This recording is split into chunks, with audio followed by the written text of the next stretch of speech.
Hello! Today I'll be showing you how to change the batteries in this DSC DW4975 vanishing door and window sensor. The tools we'll need for the job is one small-sized flathead screwdriver and a CR2032 battery, which can be acquired at any local hardware store. The first thing we're going to do is we're going to take our screwdriver and locate these two notches on the sides of the sensor. We're then going to put our screwdriver into these notches and rotate 45 degrees towards the cover to pop the cover off.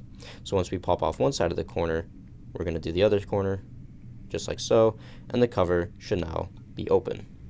From here we can locate our battery. What we're going to do to remove the battery is put our screwdriver into this little notch here and pry it upwards, making sure that we're not breaking any plastic and we're being careful of what's underneath. Once we pop the battery out, we're then going to replace the new battery positive side facing up, just like so. So we're going to line it up and we're going to press it in, and we're just going to inspect to make sure that it's sitting nicely under these tabs.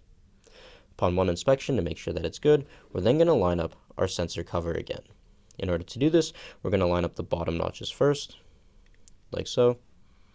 So we're going to line up these bottom notches, and then we're going to make sure that everything sits nice and evenly, and we're just going to press in and work our way up until we snap everything back together. Now, upon one final inspection and a couple of squeezes on the edges to make sure that it's all sitting nice and secure, our job here is done. And that's it!